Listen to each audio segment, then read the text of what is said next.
कोई भी सपना साकार करने के लिए सबसे जरूरी है सही कोच का होना। चुनिए Yogendra Sahu classes first rank को और करे अपने CG व्यापम CGPSC का सपना साकार। Download the app now.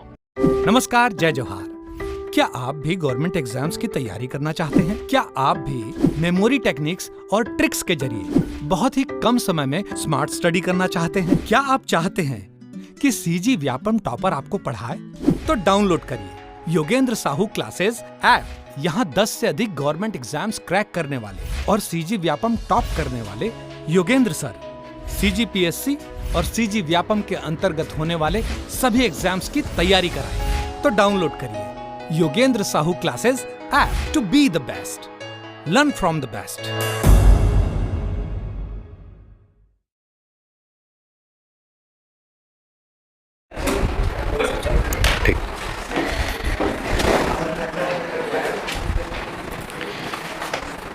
चलिए, आज किसके बारे में पढ़ना है? पंचायती राज। ठीक है, पंचायती राज के बारे में चर्चा करने से पहले इसका बैकग्राउंड थोड़ा सा क्या है, कैसा है, उस पर बात कर लेते हैं। पंचायती राज का जो जिक्र है वो हमारे संविधान में पहले भी था। ठीक है, कहाँ था? राज्य के नीति निर्देशक तत्व में। अनुच्छेद कौन सा? 40, ग्राम पंचायतों का गठन। तो जब ये ऑलरेडी वहाँ लिखा हुआ था तो फिर पंचायती राज व्यवस्था लाने की और क्या ज़रूरत पड़ गई, बताइए। देखिए, हमको पता है राज्य के नीति निर्देशक तत्व न्यायालय में लागू नहीं होते, वो सरकार की इच्छा है कि वो दे या ना दे। तो भैया, जब पंचायती राज का गठन का प्रावधान अनुच्छेद 40 में था तो वो सरकार के ऊपर था कि वो अपने क्षेत्र में गठन करे या ना करे। फिर आया क्या? 73वां संविधान संशोधन, और पंचायती राज को क्या बना दिया गया? संवैधानिक दर्जा दिया गया। क्या दिया गया? संवैधानिक दर्जा। अब पंचायती राज क्या हो गया है? कंपलसरी हो गया है। अब भारत के हर राज्य में पंचायती राज की व्यवस्था की गई है। ठीक है, तो सबसे पहले इसका वर्णन किया गया था कहाँ? अनुच्छेद कहाँ? 40। पढ़े ग्राम पंचायतों का गठन। ठीक है, ग्राम पंचायतों का गठन। पर ये उस समय अनिवार्य था क्या? नहीं। अनिवार्य कब हुआ? 73वें संविधान संशोधन के द्वारा इसको क्या किया गया? अनिवार्य किया गया। ठीक है, ये हो गई बात की बात। एक क्वेश्चन हमेशा पूछता है कि भारत में सबसे पहले ग्राम पंचायत का गठन कहाँ हुआ था? राजस्थान के नागौर जिले में। कब? 2 अक्टूबर 1900, यही है, 2 अक्टूबर 1959 को। ठीक है, पर यह क्या था? ऐच्छिक था, क्योंकि राज्य के नीति निर्देशक तत्वों में था। अपन पढ़ चुके हैं राज्य के नीति निर्देशक तत्व क्या होते हैं। उसके बाद दूसरा ग्राम पंचायत का गठन हुआ था आंध्र प्रदेश में। ठीक है, पर यह भी राज्य के नीति निर्देशक तत्वों के अनुसार ही था। ग्राम पंचायतों के लिए संविधान में जो व्यवस्था की गई वो कब की गई? 73वां संविधान संशोधन। 73वां संविधान कब? 1993। ठीक है,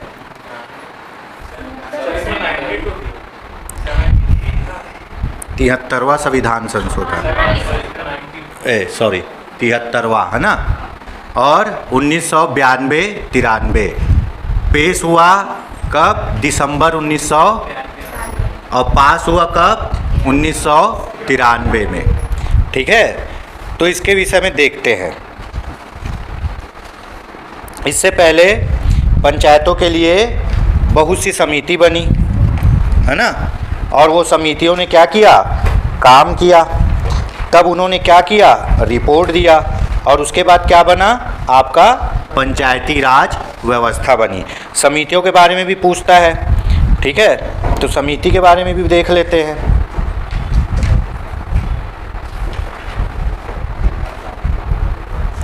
ठीक। अपने देश में पंचायती राज की आवश्यकता बहुत पहले से थी। देखिए भाई, गांव का माहौल अलग होता है, गांव के काम अलग होते हैं और गांव का विकास भी अलग तरीके से होता है। तो पंचायती राज व्यवस्था द्वारा ये प्रावधान किया गया कि गांव का विकास गांव के लोगों के द्वारा ही किया जाएगा। ठीक है, उन्हीं को अधिकार दे दिया गया, आप अपने विकास की खुद योजना बनाओ और खुद अपना विकास करो, ताकि वो अपनी ग्रामीण संस्कृति को क्या करे, सुरक्षित रह सके। और इस पंचायती राज व्यवस्था के लिए बहुत सी समितियों ने सिफारिश दिया, जिसमें से अपन मुख्य समिति को पढ़ेंगे। सबसे पहले समिति आती है पंचायती राज व्यवस्था के गठन हेतु समितियां। कौन कौन की सी समितियां बनी हैं, कौन कौन सी समितियां बनी हैं, इसके बारे में पूछा जाता है भाई। ठीक है, तो पहली समिति कौन सी है, बलवंत राय मेहता समिति। मोस्ट इंपॉर्टेंट है ये, बलवंत राय मेहता। इन्होंने पंचायती राज के गठन के संबंध में कुछ सिफारिशें प्रस्तुत की थी। ये समिति बनी 1957 में। कब बनी, 1957। ईयर पूछता है भाई, बलवंत राय मेहता समिति 1957। ठीक है,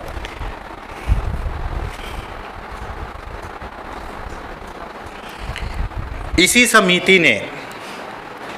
समिति ने त्रिस्तरीय पंचायती राज व्यवस्था का क्या किया, सिफारिश किया। बोले पंचायती राज व्यवस्था में कितने स्तर होने चाहिए, 3 स्तर होने चाहिए। त्रिस्तरीय पंचायती राज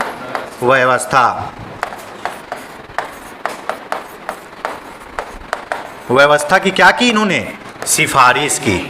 त्रिस्तर में क्या क्या होता है जी, आराम से, ग्राम स्तर पर ग्राम पंचायत, ठीक है। उसके बाद विकास खंड स्तर पर जनपद पंचायत, जिला स्तर पर जिला पंचायत। इन्होंने ऐसे त्रिस्तरीय, है ना, पंचायती राज व्यवस्था का क्या किया था, सिफारिश किया था। किसने, बलवंत राय मेहता समिति ने। बोला कि अगर पंचायती राज व्यवस्था लाना है तो कितने स्तर की लानी है, 3 स्तर की लानी है। ठीक है, और इसी के तहत 2 अक्टूबर 1959 को राजस्थान के नागौर जिले में तत्कालीन प्रधानमंत्री पंडित जवाहरलाल नेहरू ने क्या किया, पंचायती राज व्यवस्था का आरंभ किया। यही समिति की रिपोर्ट के अनुसार। कब, 2 अक्टूबर 1959 को सबसे पहले पंचायती राज का गठन कहाँ हुआ, राजस्थान के नागौर जिले में। ठीक है, नागौर जिले में इन्होंने क्या किया, पंचायती राज का स्थापना किया। तो इन्होंने जो त्रिस्तरीय पंचायती राज की व्यवस्था की थी उसमें क्या था, ग्राम स्तर पर ग्राम पंचायत और विकास खंड स्तर पर जनपद पंचायत। जनपद पंचायत को और क्या क्या बोलते हैं, पंचायत समिति भी बोलते हैं, तालुका भी बोलते हैं, है ना। अलग अलग क्षेत्र में अलग अलग नाम है। और जिला स्तर पर क्या है, जिला परिषद या जिला पंचायत का स्थापना का इन्होंने प्रावधान किया था। किसने, बलवंत राय मेहता समिति 1957। ठीक, ये हो गया। इसके बाद इन्होंने कहा कि जिसमें प्रत्येक स्तर के जनप्रतिनिधियों का चयन प्रत्यक्ष निर्वाचन के तहत होना चाहिए।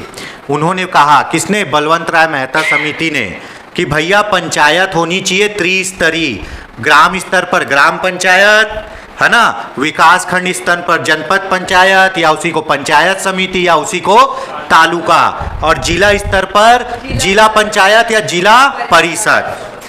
अब इसके जो पदाधिकारी होंगे, ग्राम पंचायत, जनपद पंचायत और जिला पंचायत के, इनका क्या होना चाहिए, चुनाव होना चाहिए, प्रत्यक्ष निर्वाचन होना चाहिए, चुनाव होना चाहिए। ये किसने कहा, बलवंत राय मेहता ने कहा। ठीक है, अभी पंचायती राज बना नहीं है, अभी समितियां बन रही है और वो सिफारिश करते जाएगी। ठीक है, उसके बाद ये हो गया क्लियर। ठीक, दूसरी समिति आई, कौन, अशोक मेहता समिति। कौन? अशोक मेहता।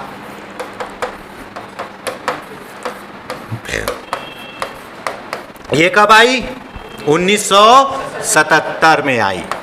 ये 1977 में आई। इसने कुछ यूनिक किया, देखते हैं। ठीक है, इसके अध्यक्ष कौन थे? अशोक मेहता। और बलवंत राय समिति के अध्यक्ष कौन थे? बलवंत राय मेहता। उन्हीं के नाम से समितियां बनी हुई है। ठीक है, इसने त्रिस्तरीय की जगह 2 स्तरीय पंचायती राज व्यवस्था का क्या किया? पैरवी किया। बोले पंचायती राज व्यवस्था 3 स्तरीय मत बनाओ, बनाओ तो कौन सा? 2 स्तरीय। ठीक है, जिसमें क्या होगा, है ना, जिसमें ग्राम पंचायत के स्थान पर मंडल पंचायत एवं जिला परिषद की सिफारिश की। उसने बोला ग्राम पंचायत मत बनाओ, है ना, नीचे के 2 को मिला के, जनपद पंचायत और ग्राम पंचायत को मिला के एक मंडल पंचायत बना दो। ठीक है, और ऊपर क्या रहेगा? वही जिला परिषद।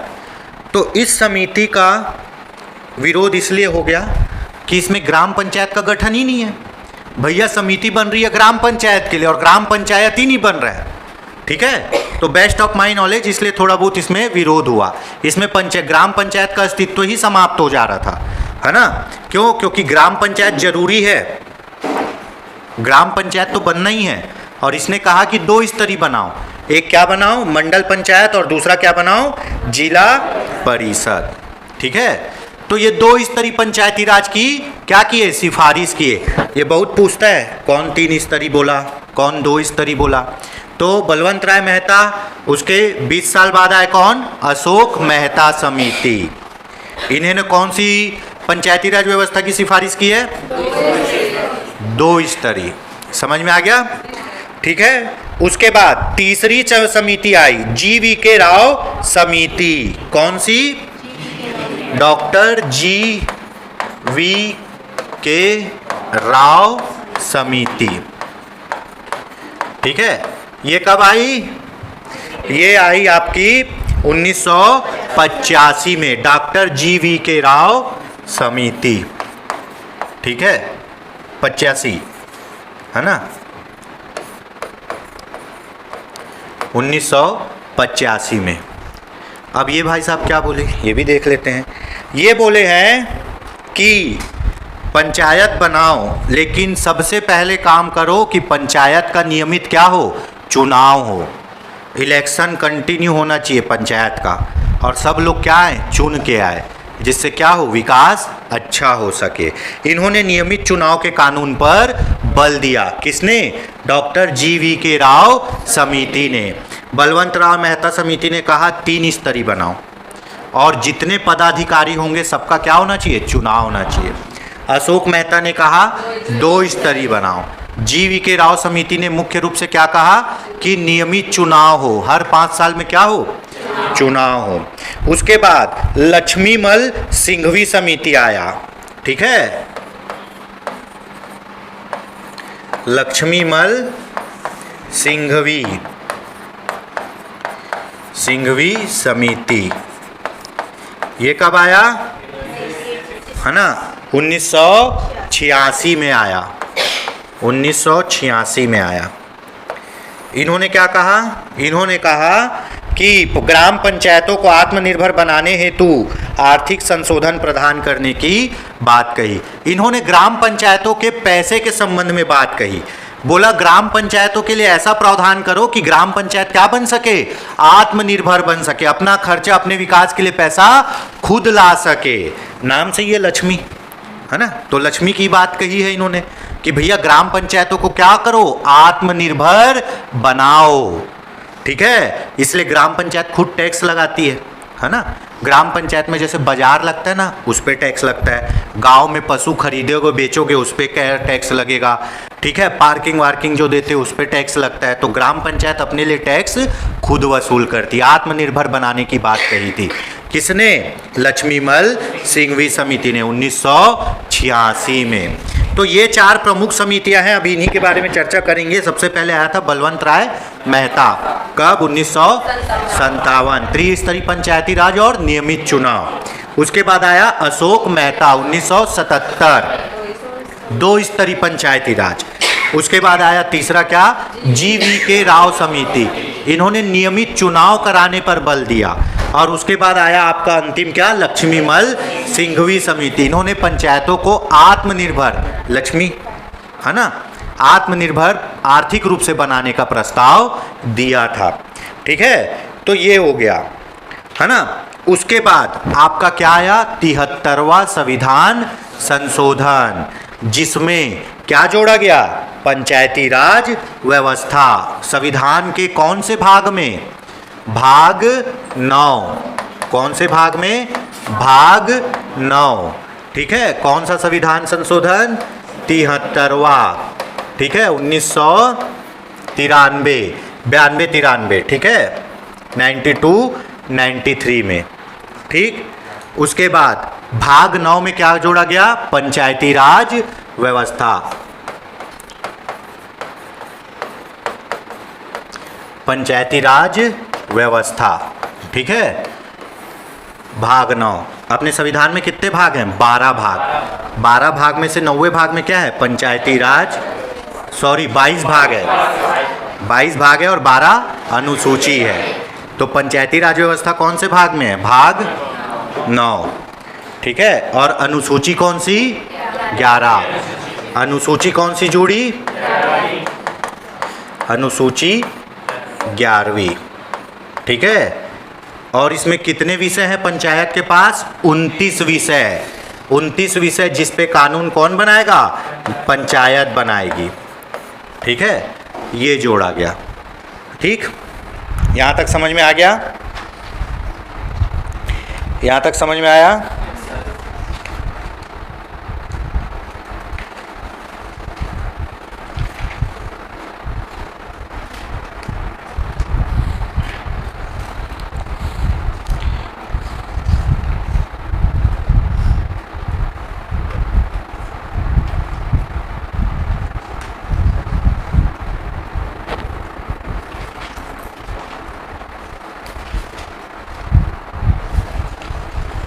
इतने में किसी को कुछ पूछना है,